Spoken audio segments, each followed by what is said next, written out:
하나님 아버지와 그리스도 예수 우리 주께로부터 은혜와 긍휼과 평강이 금요일 이 밤에 말씀을 듣고 기도하시는 우리 모든 성도님들에게 있기를 주님의 이름으로 축원합니다. 동문서답이라는 말이 있습니다. 다 답을 아실 텐데 동쪽을 묻자 서쪽을 답한다라는 뜻으로 질문에 대한 엉뚱한 대답을 늘어놓는 것을 가리키는 말, 그게 바로 동문서답입니다. 오늘 우리가 읽은 이 본문에는 예수님과 제자들의 대화가 이제 쭉 나오고 있습니다. 그런데 이 대화가 마치 동문서답과 같습니다. 예수님은 계속해서 말씀을 하시는데 제자들은 그 뜻을 전혀 이해하지 못하고 엉뚱한 대답만 늘어놓고 있기 때문에 그렇습니다. 오늘 보면 6절과 7절을 보시면 이렇게 말씀을 하고 있어요. 예수께서 이르시되 삼가 바리새인과 사두개인들의 누룩을 주의하라 하시니 제자들이 서로 논의하여 이르되 우리가 떡을 가져오지 아니하였도다 하거늘이라고 말씀을 합니다. 먼저 예수님은 바리새인과 사두개인들의 누룩을 주의하라라고 제자들에게 말씀을 하십니다. 그러자 제자들이 뭐라고 대답합니까? 7절에서 이 예수님의 말씀, 바리새인과 사두개인들의 누룩을 주의하라는 말씀을 듣고 서로 논의했다라고 마태는 분명하게 7절에서 논의했다라고 기록하고 있습니다. 여기서 이 논의했다라는 단어에는 깊이 생각하다라는 뜻도 가지고 있고 또 이제 어떤 번역에서는 회의를 열다라는 뜻도 담겨 있습니다. 그러니까 제자들은 지금 예수님께서 하신 말씀, 바리새인과 사두개인들의 누룩을 주의하라라는 말씀을 듣고 그 말씀의 뜻을 알기 위해서 뭐 하고 있는 거예요? 회의를 연 거예요. 그리고 깊이 생각하는 시간을 가지고 있다는 거예요. 예수님이 왜 저런 말을 하신 걸까? 저 말의 뜻이 무엇일까라며 제자들끼리 서로 회의하며 논의하고 있었다라는 것입니다. 그런데 그렇게 제자들이 회의를 열고 깊이 생각해서 내린 결론이 무엇입니까? 떡을 챙겨오지 않았기 때문에.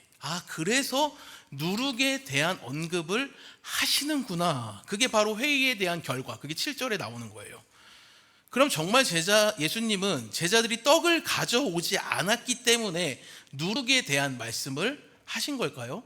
잘 아시겠지만 그렇지 않습니다. 마태복음 16장 11절을 보시면 어찌 내 말한 것이 떡에 관함이 아닌 줄을 깨닫지 못하느냐 오직 바리새인과 사두개인들의 누룩을 주의하라 하시니 라고 예수님이 말씀을 이제 마지막 부분에 하고 계시거든요. 그러니까 예수님이 말씀하신 것, 바리새인과 사두개인들의 누룩을 주의하라는 말을 제자들에게 하신 그 말씀의 진정한 의도는 떡에 대한 것이 아니었다라는 거예요. 그러니까 사랑하는 여러분, 이 부분에서 우리가 또 한 가지 기억했으면 하는 사실이 있습니다. 제자들은 예수님의 말씀을 듣고 회의를 열고 깊이 생각했습니다. 그런데 안타깝게도 주님의 뜻을 온전히 분별해 내지 못하고 있다라는 거예요. 예수님께서 하신 말씀에 대해서 회의하고 생각하고 소통했지만 고민했지만 그 뜻을 알지 못했다라는 거예요. 그래서 이러한 제자들을 향해 예수님이 뭐라고 말씀하시냐면 8절에 보면 믿음이 작은 자들아, 9절에서는 깨닫지 못하느냐, 10절에서는 기억하지 못하느냐라고 3번이나 예수님이 제자들을 꾸짖고 계시거든요. 특별히 이제 8절에서 믿음이 작은 자들아 라는 표현은 예수님을 따르면서도 그분의 보호, 예수님의 보호와 공급하시는 능력을 신뢰하지 못하는 자들을 가리킬 때에만 사용하시는 표현인 거예요. 그러니까 하나님의 아들이 되시고 구원자가 되시며 만왕의 왕이 되시는 예수님을 가장 가까이에서 따르던 사람들이 누구예요? 그런 제자들, 그렇게 예수님을 가까이에서 따르면서도 예수님의 능력과 보호를 신뢰하지 못하던 자들, 예수님의 말씀에 동문서답하고 믿음이 작다는 소리를 듣는 사람들이 누구였다는 거예요? 바리새인도 아니었고요, 사두개인들도 아니었습니다. 예수님의 제자들이었다라는 거예요. 이것을 꼭 기억하셔야 됩니다. 사랑하는 여러분, 제자들이 어떠한 자들입니까? 예수님과 동거동락하며 산전수전 다 겪으며 예수님의 말씀을 듣고 배운 자들입니다. 무엇보다 모든 것을 버려두고 누구만 따라가겠다고 했던 사람들이에요? 예수님만. 내 모든 것을 다 내려놓고 예수님 한 분께만 올인하겠습니다 하면서 따라갔던 사람들이 바로 제자들이거든요. 그런데 이 제자들이 오늘 본문에서는 예수님의 말씀을 온전히 분별해내지 못하고 있다라는 거예요. 예수님의 의도와는 전혀 다른 반응으로, 그로 인해 예수님께 믿음이 작은 자들이라고 꾸중을 듣던 자들이 다름 아닌 다른 사람들이 아니라 예수님 가장 가까이에서 예수님만 따라가던 제자들이었다라는 것입니다. 사랑하는 여러분, 이 부분에서 우리가 그렇기 때문에 진지하게 고민해 봐야 되는 지점이 있습니다. 그것은 무엇입니까? 제자들이라고 할지라도 예수님의 말씀을 온전히 깨닫지 못할 수도 있다라는 점입니다. 제자라는 타이틀이 그들의 정체성을 확보해 주지 못할 뿐만 아니라 어쩌면 예수님이 원하시는 방향과 뜻과 목적한 바하고는 정반대의 길로 갈 수도 있다라는 거예요. 제자들은 바로 직전까지 무엇을 경험했는지 아십니까?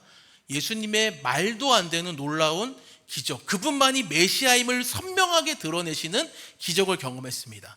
앞에 달락인 마태복음 14장에서는 오병이어라는 이루 말할 수 없는, 정말 예수님만이 우리의 삶의 모든 것을 채우시고 예수님만이 진정한 메시아가 되신다는 것, 광야에서도 그들의 삶을 책임져 주시고 굶지 않게 하실 뿐만 아니라 생명의 떡이 되신다는 사실을 오병이어의 사건을 통해 예수님은 분명하게 드러내셨고, 뿐만 아니라 마태복음 14장 뒷부분에서는 물 위를 걷는 기적을 제자들이 또 경험했습니다. 바로 앞장인 마태복음 15장에서는 떡 7개와 생선 2마리로 4,000명을 먹이는 칠병이어의 기적까지 경험했습니다. 사실 이런 경험을 우리가 오늘 경험한다고 해보세요. 그죠? 예수님께 완전 올인하는 정도가 아니라, 그쵸? 예수님만 따라갈 것 같은데 이러한 놀라운 기적을 가장 직접 가까이에서 경험한 제자들이라고 해도 얼마든지 죄의 유혹과 잘못된 가르침에 노출될 수 있을 뿐만 아니라 영적으로 무뎌질 수 있다는 것을 오늘 본문이 그것을 말하고 있다는 거예요. 아까도 얘기했지만 바꾸어 말하자면 제자, 예수님만 따라가는 제자라는 타이틀이 그들의 믿음을 결코 보장해 주지 못한다라는 것입니다. 사랑하는 여러분, 제자들의 이러한 모습은 그들에게만 있는 게 아니죠. 사실 오늘을 살아가는 우리의 모습이기도 합니다. 우리가 쌓아온 신앙의 세월들, 사실 이제 말씀을 여러 번 몇 독씩 하고 수십 독씩 하고 기도를 빠지지 않고 교회를 위해 희생과 수고를 감당한 세월들, 그게 아무것도 의미가 없다는 게 아니에요. 너무나 귀하고 값진 것입니다. 네, 아멘 하셔도 돼요. 정말 값진 것입니다. 그죠? 반전이 있을까봐. 그 누구도 헛되다고 말할 수 없는 귀한 신앙의 모습이라고 생각하고 그렇게 마땅히 하셔야 됩니다. 왜냐하면 그것들을 통해서 우리가 하나님을 깊이 경험하게 하고 알아가게 해줄 뿐만 아니라 그것을 통하여 또 하나님을 아는 지식과 믿음의 풍성함과 부요함을 우리가 얼마든지 누리고 이 자리까지 오게 한 하나님의 은혜의 수단이자 방편이기 때문입니다. 뿐만 아니라 금요일이 늦은 시간에 이곳에 나와 찬양하고 말씀을 듣고 기도한다는 것, 절대로 쉬운 일이 아니라고 생각합니다. 아무도 할 수 없는 것입니다. 하지만 이러한 것들이 동시에 기억하셔야 될 건 무엇입니까? 우리의 신앙을 보장해 주지 못한다라는 거예요. 이 사실을 우리는 정말 명확히 해야 됩니다, 여러분. 아직까지도 이것에 대해서 고민하고 계시다면 오늘 이 밤에 확실하게 선을 그으셨으면 좋겠어요. 우리가 쌓아온 신앙의 귀한 모습들, 그게 아무런 가치가 없다는 게 절대 아니에요. 가치가 있고 하나님 앞에서 너무나 귀한 것입니다. 그래서 그것으로 하여금 우리가 하나님의 어떤 분이신지를 알게 해 주었다 해도 오늘 본문에 나온 제자들의 모습과 같이 우리도 죄의 유혹에, 잘못된 가르침에 노출될 수가 있다라는 것입니다. 주님은 누룩을 주의해야 한다고 말씀하시는데 우리는 빵을 가져오지 않아서 그러시나 보다라고 예수님의 뜻을 온전히 분별하지 못할 수 있다라는 거예요. 그러한 상태에 얼마든지 제자라 해도, 그리스도인이라고 해도, 우리가 쌓아올린 신앙의 경륜들이 있다 해도 얼마든지 그런 오류에 이를 수 있다라는 것입니다. 그래서 중요한 사실은 뭐예요? 우리가 늘 주의해야 하고 경계해야 한다라는 거예요. 그래도 내가 이 정도 신앙생활 했어 라는 교만한 생각이 나도 모르게 스며들어와서 그것을 마치 훈장인 것 마냥 자랑하는 교만함이 내 안에 있지는 않은지 늘 돌아보아야 할 뿐만 아니라 우리도 역시 제자들과 같이 넘어질 수 있다라는 것을 기억해야 한다라는 것입니다. 뿐만 아니라 동시에 말씀 앞에 늘 겸손히 귀 기울이는 자세가 우리에게 필요한 줄을 믿습니다. 누룩을 주의하라는 주님의 경고의 말씀에 나는 아니야, 그래도 나는 아니겠지, 나는 해당되지 않는다라고 비껴나가려는 굉장히 소극적이고 회피적인 태도로 반응해서는 안 됩니다. 사도행전에서 스데반의 설교를 듣고도 회개하지 않고 옷을 찢으며 돌을 던지던 자들의 모습으로 반응해서도 결코 안 됩니다. 어떻게 반응해야 됩니까? 초대교회가 베드로의 설교를 듣고 마음에 찔려 우리가 어찌할꼬 했던 그런 성도들과 같은 자세가 우리에게 필요한 줄을 믿습니다. 신앙의 연수, 제자라는 타이틀, 이 목사라는 직분이 결코 우리의 어떠함도 될 수 없고 우리의 의로움이 될 수 없기 때문에 그렇습니다.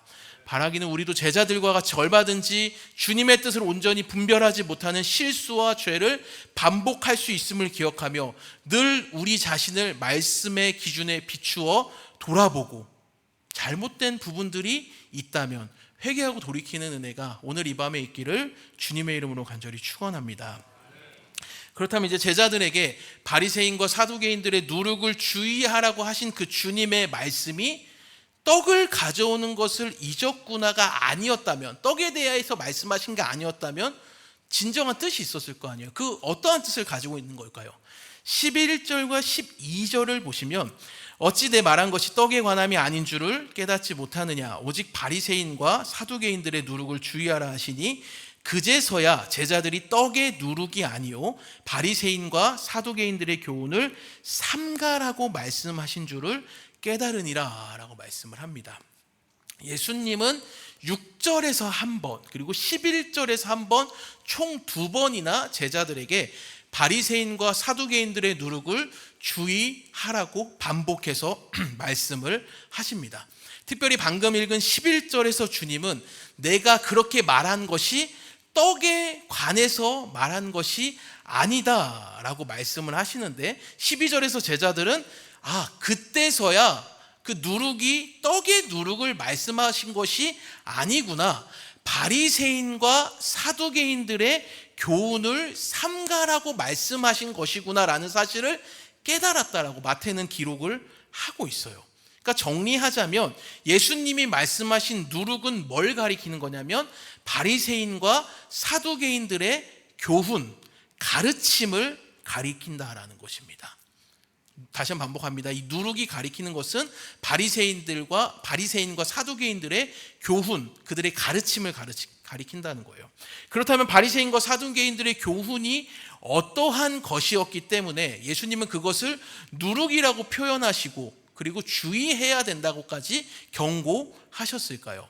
그것은 바로 오늘 본문 바로 앞문맥을 보면 알 수가 있는데, 바리새인과 사두개인들이 마태복음 16장 1절을 보면 예수님께 이렇게 반응하고 있기 때문에 그래요.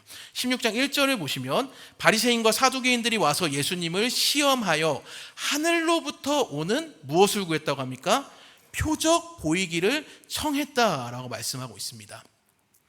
이 부분은 바리새인과 사두개인들이 예수님에게 표적을 보여달라고 구하는 장면입니다. 예수님이 진짜 메시아인지, 그렇다면 그의 합당한 표적을 보임을 통해 당신이 메시아이시라는 것을 증명하라고, 확증하라고 말하고 있다는 거죠.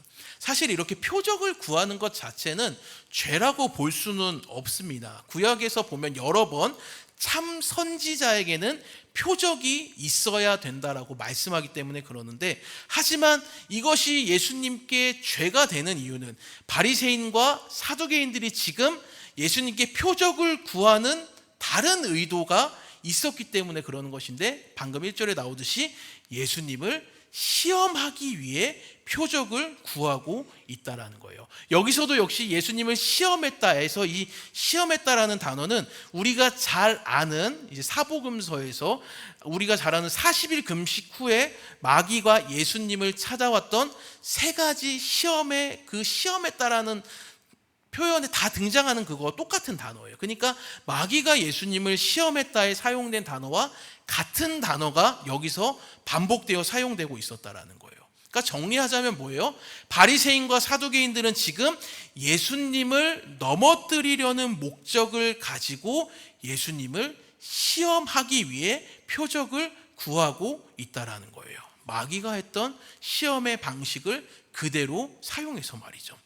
그러니까 이러한 상황에서 예수님이 이걸 다 알고 계셨죠. 바리새인과 사두개인들이 정말 이제 순수하게 궁금해서 표적을 보여달라는 게 아니라 순수하지 못한 목적을 가지고 시험하려고, 나를 넘어뜨리려고 하는구나 라는 것을 예수님은 다 간파하셨어요. 그래서 16장 4절과 같이 말씀을 하시는 거예요. 우리 4절은 같이 한번 읽겠습니다. 악하고 음란한 세대가 표적을 구하나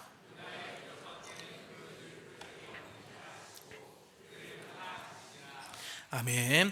바리새인과 사두개인들은 예수님의 엄청난 기적들을 눈으로 보고 귀로 들었습니다. 그런데 그러한 기적들은 믿지도 않으면서 또 다른 표적을 보여달라고 요청하고 있는 겁니다.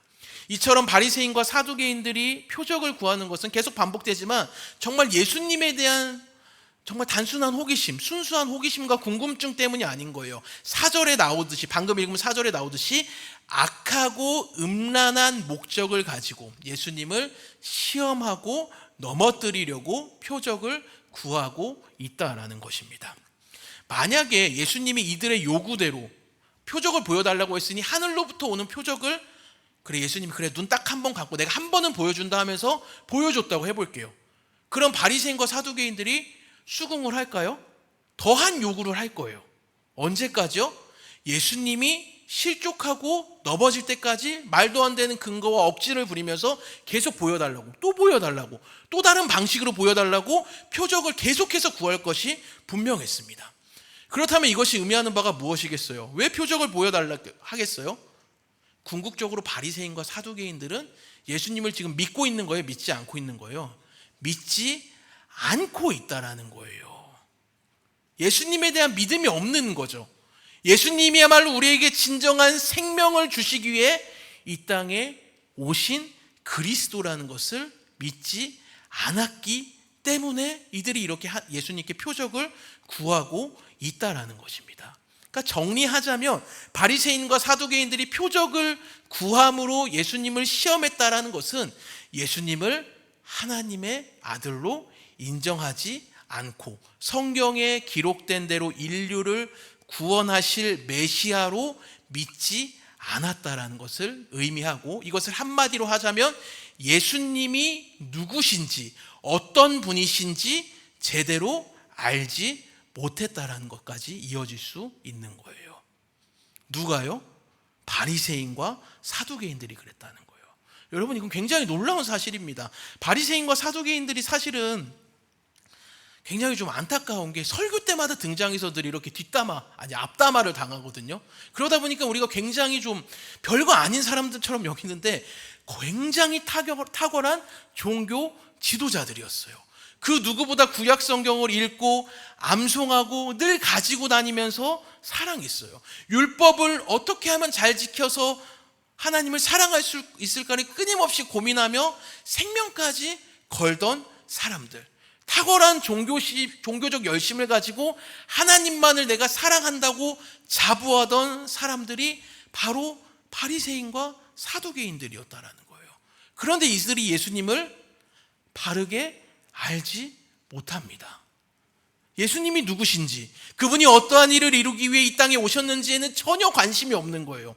어떻게 시험하고 어떻게 하면 넘어뜨릴 수 있을지만 고민하고 있다는 거예요. 한마디로 예수님을 믿지 않고 있다는 겁니다.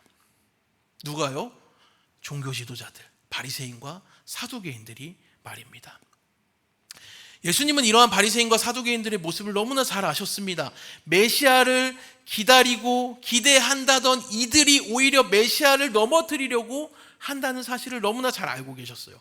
그래서 이러한 바리새인과 사두개인들의 교훈, 가르침을 주의해야 한다고 제자들에게 경고하셨다라는 거예요. 그러니까 결국 궁극적으로 바리새인과 사두개인들의 가르침을 주의해야 된다, 교훈을 주의해야 된다라는 말은 곧 예수님을 믿고 하나님을 사랑하고 믿고 따른다고 하면서도 정작 예수님은 믿지 않는 그들의 가르침을 주의해야 된다고 예수님이 말씀하고 있는 거죠. 이제 다음으로 살펴보아야 될 것은 이것이에요. 그러면 이제 말장난 같아 보일 수도 있는데 주님은 분명히 바리새인과 사두개인들의 교훈을 주의하라고 하신 게 아니라 무엇을 주의하라고 하셨어요? 오늘 설교의 제목처럼 누룩을 주의하라고 말씀하셨습니다. 사실 그냥 바리새인과 사두개인들의 교훈을 주의해야 한다라고 말씀하셔도 사실 전혀 문맥상 이상하지 않은데 예수님은 굳이 누룩이라는 단어를 가져와서 바리새인과 사두개인들의 누룩을 주의해야 한다라고 말씀하셨다는 거예요. 그 이유가 뭐냐라는 거죠. 이제 그걸 알아볼 텐데 그것은 이 누룩이라는 단어가 이제 성경에서 어떻게 쓰였는지를 살펴보면 명확히 알 수 있는데 사실 성경에서 누룩은 굉장히 부정적인 의미로 사용이 됩니다. 물론 마태복음 13장에서 예수님이 누룩 비유를 말씀하실 때는 좀 긍정적인 이미지로 사용이 되지만 그 외에 신약 성경에서는 누룩은 부정적인 의미로 사용이 되고 있어요. 그래서 개혁주의자 칼빈은 자신의 주석에서 누룩에 대해서 이렇게 설명을 합니다.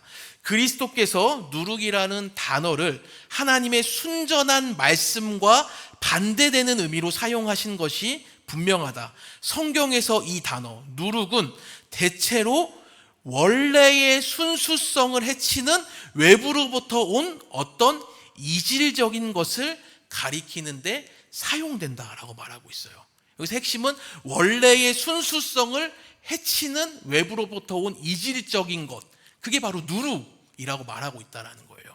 이뿐만이 아니에요. 사도 바울은 고린도 교회를 향해 쓴 편지에서 누룩을 이렇게 사용하고 있어요. 고린도전서 5장 6절을 보시면 너희가 자랑하는 것이 옳지 아니하도다. 적은 누룩이 온 덩어리에 퍼지는 것을 알지 못하느냐라고 경고하고 있습니다.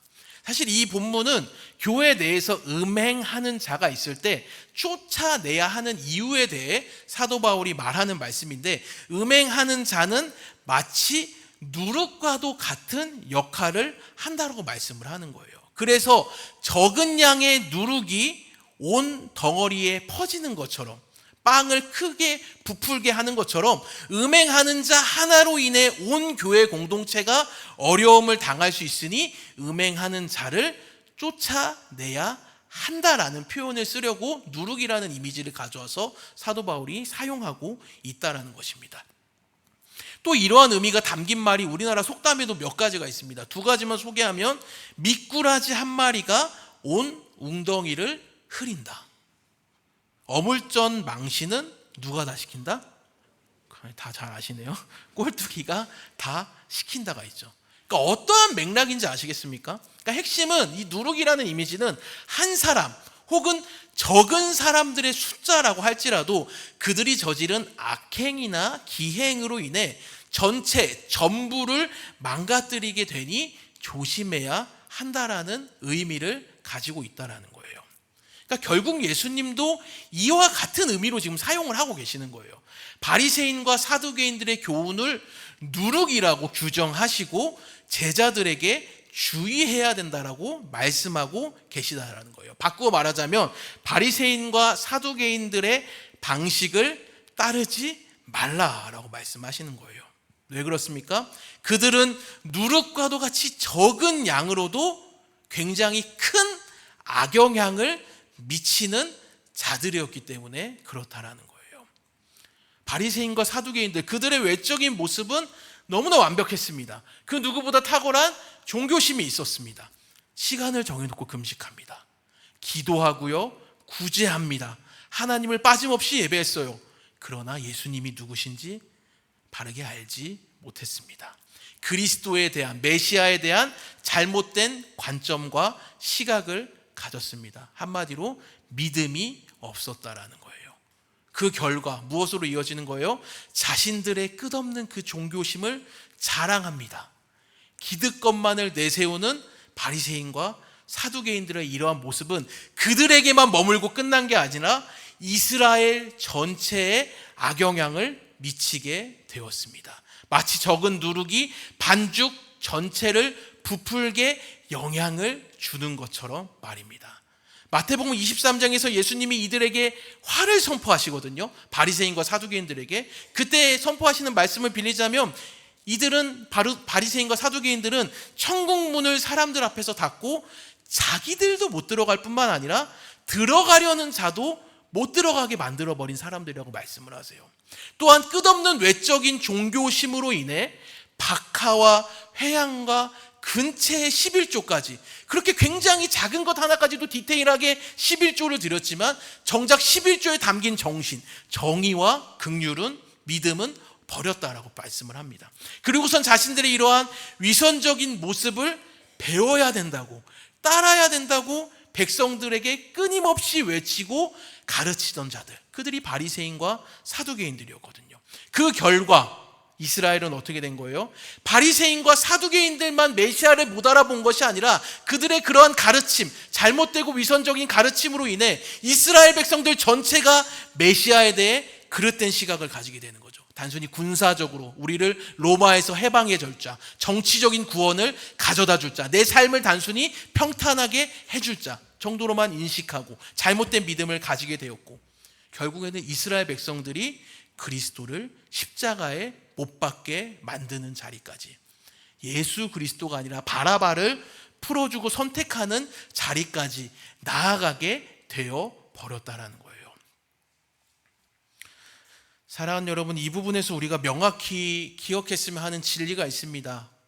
반복되지만 우리도 이들과 같은 잘못을 얼마든지 반복할 수 있다라는 거예요.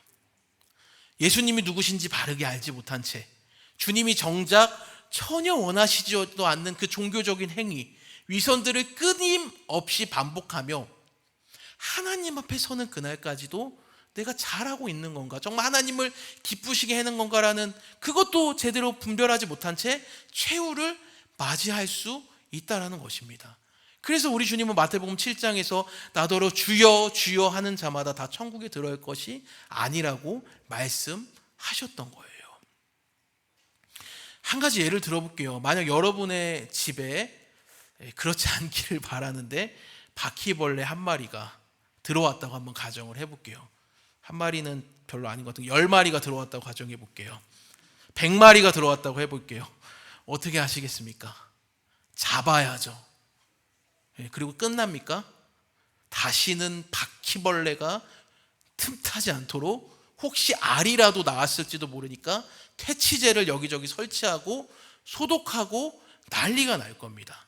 그 누구도 사랑하는 바퀴와 남은 여생을 나와 함께 하자라며 먹이를 주고 기르는 사람은 아무도 없을 거예요. 그렇게 하면 안 되거든요. 사랑하는 여러분, 이와 같은 관점에서 우리가 생각해 보자면 누룩과도 같은 잘못된 가르침들이 예수님이 누구신지 명확히 알지 못하도록 우리의 영적인 시야를 어둡게 만들고 혼란스럽게 만드는 거짓된 가르침들이 교회 공동체 안에 우리의 삶에 들어오면 우리는 어떻게 해야 되겠습니까? 괜찮아 할 수 있는 건가요? 쫓아내야 합니다. 그리고 다시는 그것들이 판치지 않도록 경계해야 합니다. 주의해야 할 줄을 믿습니다. 근데 그렇게 하지 않으면 어떻게 되는 거예요? 오염이 되는 거예요. 거짓된 가르침, 잘못된 가르침, 복음이라고 하면서도 정작 복음이 아닌 것들로 인해 내 삶은 물론이거니와 이 공동체가 오염이 된다라는 것입니다. 사실 우리가 살아가는 이 시대는 그러한 모습들이 너무나 명확하게 드러나는 시대를 살아가고 있습니다. 특별히 하나님의 말씀을 듣는 청중들이, 성도님들이 너무나 약해져 버린 시대예요. 경제가 어렵고 삶이 팍팍하게 돌아가다 보니까 교회에 와서 예배를 드리고 말씀을 듣는 과정에서 부담이 되는 것을 극도로 경계합니다. 너무 깊이 알면 안 된다. 적당히 믿어야 한다라는 식으로 말입니다. 내가 아멘하고 순종할 수 있는 정도일 때에만 아멘하고 순종합니다. 조금이라도 부담이 되거나 이거 아멘하면은 선교가 갈 수도 있겠는데 라는 말씀에는 순종하거나 아멘을 하지 않습니다. 받아들이는 게 부담스럽기 때문에 그렇다는 거예요. 그러니까 그럴 수 있어요, 성도님들. 근데 문제가 뭐예요? 그 다음 결과, 그 다음 단계 때문에 그래요. 그렇게 되니까 강단에서조차 누룩과도 같은 메시지들이 넘쳐나게 되는 거예요. 그래서 또 무엇으로 이어져요? 강단에서 말씀을 전하는 자와 말씀을 듣는 청중 간의 암묵적인 합의가 이루어졌습니다. 어떤 합의일까요? 우리 서로 부담 주지 말자.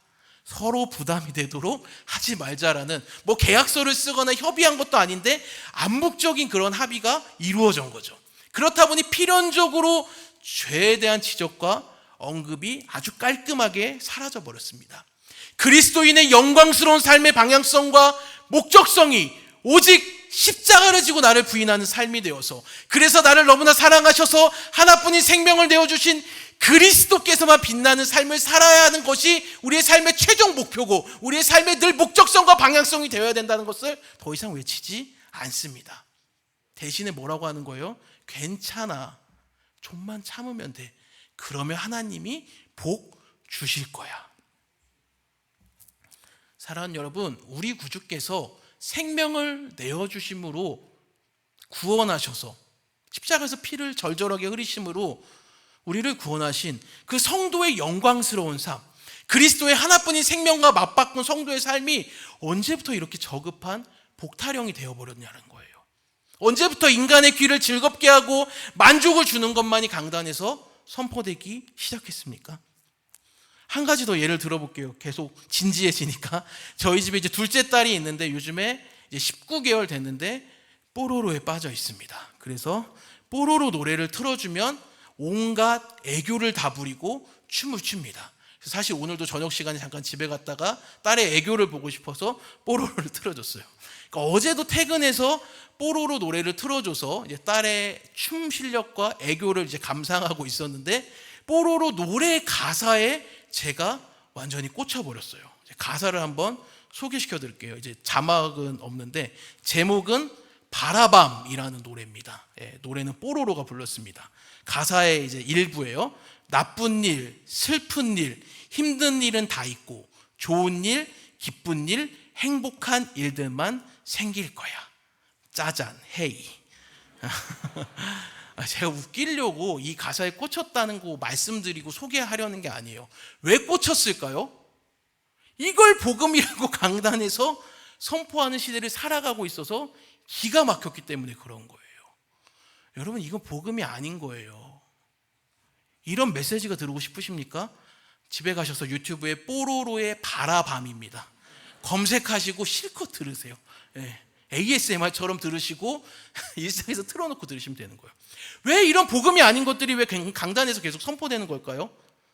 죄송해요. 들어주시니까 그런 거예요, 자꾸. 더 엄격하게 말하자면 청중들이, 성도들이, 오늘날의 저를 비롯한 그리스도인들이 너무나 약해져 버린 거예요. 나를 부인하고 십자가를 지고 주님만을 따라가야 한다라는 십자가의 복음의 말씀이 부담이 되어버렸기 때문에 그렇다라는 거예요. 그 결과 사람들의 귀에 듣기 좋은 말들은 점점 선포되어지고 있지만 진짜 성도들에게 필요한 복음은 더 이상 선포되어지지 않고 다루어지지 않는 시대를 우리가 살아가고 있습니다. 그 결과 성도들의 삶은 죄악으로 가득한데 바퀴벌레와 같은 것들이 들어와 삶을, 우리의 영적인 삶을 완전히 피폐하게 만들고 박살내고 좀먹고 있는데 그거 치워야 된다고 말을 못하고 있는 거예요. 그러니까 성도님들의 삶이 점점 더 메말라가고 신앙생활을 하고 봉사를 하는데 기쁨이 없고 점점 지쳐만 가는 신앙생활을 반복하게 된다는 거예요. 사랑하는 여러분, 길었지만 여기까지 말씀을 정리하면 이렇습니다. 바리새인과 사두개인들이 예수님을 시험하는 것은 결국 예수님이 어떤 분이신지, 누구신지 명확히 알지 못했고 믿지 않았기 때문이고, 제자들도 역시 마찬가지였다는 거예요. 제자들도 예수님의 뜻을 온전히 알아차리지 못한 것도 역시 예수님이 어떠한 분이신지, 누구신지 명확히 알지 못했기 때문에 그렇다는 거예요. 그러니까 결국 무슨 얘기를 하고자 하는 거냐면 예수님이 누구신지를 아느냐 모르느냐에 따라 모든 것이 결정이 된다라는 것입니다. 이걸 바꾸어 말하면 뭐예요? 반대로 말하자면 예수님이 누구신지를 바로 알 때 우리는 비로소 예수님이 기뻐하시는 복음의 삶을 살 수 있는 줄을 믿습니다. 그럼 이제 우리가 마지막 단계로 넘어갈 수 있는 거죠. 어떻게 하면 우리가 예수님이 누구신지를 명확히 알 수 있을까? 그것은 오늘 마태복음 16장 전체의 구조와 맥락을 살펴보면 알 수 있어요. 마태복음 16장 전체 흐름을 한번 띄워주시면 이렇습니다. 이제 총 4부분으로 나눌 수 있는데 첫 번째와 두 번째 부분에서는 이제 예수님이 누구신지 모르는 바리새인과 사두개인들 그리고 예수님의 뜻을 온전히 분별해내지 못한 제자들이 16장 1절에서 4절, 5절에서 오늘 보면 12절까지 등장을 합니다. 그러니까 예수님이 누구신지 모르는 부류, 세 부류가 등장을 한다는 거죠. 그리고 이제 세 번째 부분, 마태복음 16장 13절부터 예수님이 제자들에게 처음에는 이 동네 사람들이 세상은 나를 누구냐라고 물어보시고 그 다음에 제자들에게 그렇다면 너희들은 내가 누구라고 생각하느냐라고 물어보시죠. 그러니까 그때 제자 중에 하나인 베드로가 뭐라고 얘기하여? 주는 그리스도시요 살아계신 하나님의 아들이십니다라는 굉장히 놀라운 고백을 하게 돼요. 그러니까 예수님이 누구신지 명확히 알았던 거죠. 근데 이것은 베드로가 무언가 잘나서 그런 게 아니라 하나님께서 알게 해주신 거다라고 주님이 또 명확하게 말씀을 하세요. 그러니까 인간의 어떠함으로는 예수님이 누구신지를 알 수 있다는 거예요, 없다는 거예요? 우리가 그 어떤 것을 통해서는 우리의 노력과 우리의 방법으로는 예수님이 누구신지를 절대 알 수 없다라는 거예요. 오직 하나님께서만 알려주셔야, 바꾸어 말하면 하나님께서 우리에게 믿음을 주셔야만 예수님이 누구신지를 명확히 알 수 있다라고 말씀을 하시는 거예요.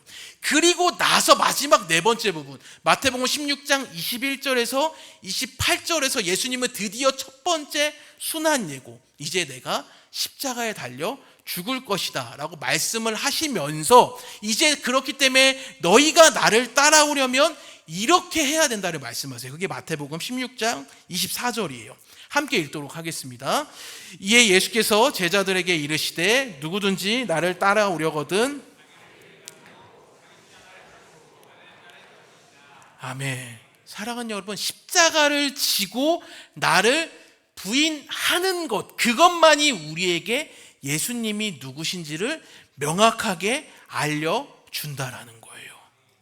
이게 너무나 중요한 겁니다. 우리의 힘과 방법과 경험과 종교적인 열심으로는 예수님이 누구신지를 명확히 아는 것 같아도 언제라도 잘못된 것들이 끼어들어올 수밖에 없는 게 인간의 죄로 가득한 인간의 연약한 현실입니다. 그래서 자기를 부인하는 십자가의 방식이 필요하다. 그래야만 너희가 내가 누군지를 명확히 알고 따라올 수 있다라고 말씀하고 계시는 줄을 믿습니다. 그래서 예수님을 언제라도 나의 목적과 필요에 따라 이용하고 믿으려는 그 우리의 잘못된 죄악된 본성은 십자가에 못 박고 나를 부인하고 주님을 따라가야 한다라는 거예요. 정리하자면 예수님이 누구신지를 명확히 알아야 되는데 그것은 십자가를 지고 자기를 부인함을 통해서만 가능하고 그분만을 따라갈 수 있다라는 것을 명확히 드러내려고 마태는 16장을 이런 순서로 지금 배열하고 기록하고 있다라는 거예요. 근데 놀라운 사실이 하나 더 있습니다. 늘 말씀드리지만 십자가를 지고 자기를 부인하는 삶이 쉽습니까? 그냥 어려운 정도가 아니라 고통입니다, 여러분. 사실 그것을 거스르는 게 인간의 본성이거든요. 근데 기억하셨으면 좋겠어요. 십자가를 지고 자기를 부인하는 삶은 고통스럽지만 고통으로만 끝나지 않기 때문에 그러는 거예요. 우리의 궁극적인 그 결국 구원의 완성은 뭐예요? 십자가의 죽음과 저주와 멸망과 조롱으로만 끝나는 것이 아니라 언제나 말씀드렸듯이 부활의 영광이 있기 때문인 줄을 믿습니다. 이것을 마태가 너무 말하고 싶었던 것 같아요. 그래서 마태복음 16장 마지막 순환 예고, 십자가를 지고 나를 따라야 된다라는 말씀을 마치고 17장이 뭐로 시작하냐면 변화산 사건으로 시작을 하고 있거든요. 변화산 사건의 핵심이 뭐예요? 주님이 영광스럽게 변하셨다라는 거. 너무나 그 찬란하고 빛나고 아름다우신 주님의 그 영광스러운 모습을 기록함을 통하여서 예수님이 이제 죽으실 거라고 말씀하셨지만 그렇게 십자가를 지고 죽으시고 비참하게 끝나버리고 끝나는 것이 아니라 너무나 찬란하게 영광스러운 부활을 경험하게 될 것이다. 십자가로 끝난 게 아니라 부활의 선명한 기쁨과 환희와 찬양과 영광이 있다라고 우리에게 말씀하고 있는 줄을 믿습니다. 사랑하는 여러분, 그러니 기억하셔야 되는 거예요. 십자가 없이는 영광도 없고 부활도 없다라는 거예요. 부활의 영광은 언제나 무엇을 전제로 하는 거예요? 십자가거든요. 십자가를 지나가야만 맛볼 수 있는 영광이고 기쁨이기 때문인 줄을 믿습니다. 군생활 하지도 않았는데 전역증 받으면 무슨 영광이 있습니까? 현역 갔다 와서 하는 말씀입니다. 안 갔을 것 같지만 놀랍게도 현역을 갔다 왔습니다. 너무 힘들었습니다. 전역증 받는 날 얼마나 기뻤는데요. 아직도 저희 집에 있어요. 여러분, 오늘날 우리가 십자가를 자꾸 빼먹어요. 그냥 영광만 있을 것이다, 잘 될 것이다 라고만 얘기합니다. 그러나 죄송합니다. 십자가 없이는, 자기 부인 없이는 불가능하다라는 거예요. 우리 주님도 십자가 앞에서는 예외가 아니셨기 때문에 그렇다라는 것입니다. 사랑하는 여러분, 말씀을 맺고자 합니다. 오늘 이 밤에 우리가 이 부분을 점검했으면 좋겠어요. 십자가 없이 부활을 맞이하려던 우리의 죄악, 누룩과도 같은 것들이 있지는 않았는지를 돌아볼 수 있는 은혜가 있기를 간절히 소망합니다. 십자가 없이 가능해. 예수님은 그저 그냥 우리를 공감하시고 다 은혜야, 모든 축복만 주실 거야 라는 그 거짓된 누룩, 지금은 누룩처럼 보이지만 그게 반드시 우리의 영적인 삶과 우리의 그리스도와 맞바꾼 생명의 삶을 박살내고 망가뜨릴 것이 분명합니다. 그래서 우리를 오염시키고 있지는 않은지를 돌아보는 은혜가 이 밤에 있기를 주님의 이름으로 간절히 축원합니다. 그래서 예수님이 누구신지를 내가 명확히 알아야겠다라는 그 열망이 우리 안에서 끊임없이 터져나올 수 있으면 좋겠어요. 그것은 다른 것으로 가능하지 않거든요. 오직 십자가를 지고 자기 부인을 할 때에만 가능한 줄을 믿습니다. 자기 부인이 일어나야 되는 거예요. 자기 부인의 핵심은 언제나 뭐예요? 그래도 내가가 아니거든요. 내가 아니라 주님이, 내가 아니라 주님이 드러나셔야 됩니다. 내가 왕이 아니라 주님이 왕이 되셔야 됩니다.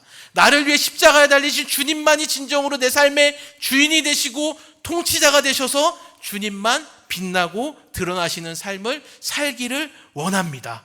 이것이 바로 자기 부인의 삶의 시작이고 정점이고 결론인 줄을 믿습니다. 이러한 은혜가 있기를 오늘 이 밤에 기도하는 우리 모든 성도님들의 삶이 되시기를 주님의 이름으로 간절히 축원합니다. 우리 찬양하고 기도하도록 하겠습니다.